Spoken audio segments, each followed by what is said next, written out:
Hi friends, అందరూ ఎలా ఉన్నారు? బాగున్నారా? అందరికీ దీపావళి శుభాకాంక్షలు ఫ్రెండ్స్. ఈరోజు స్పెషల్ అయితే మేము బ్యాంబూ చికెన్ ట్రై చేసాం ఫ్రెండ్స్. మా ఇంటి దగ్గర ఉన్న కట్టెల పొయ్యి మీద ఇలా ట్రై చేసాం ఫ్రెండ్స్. బిర్యానీ అయితే రెడీ అయిపోయింది. లోపల బిర్యానీ ఇరుక్కుపోయి రావట్లేదు ఫ్రెండ్స్, అందుకని ఇలా కట్ చేసి తీస్తున్నాం.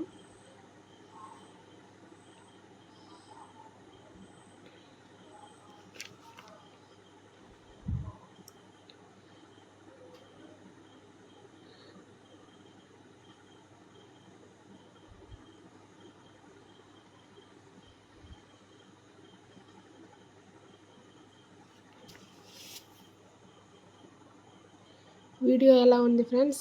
వీడియో నచ్చితే లైక్ చేయండి.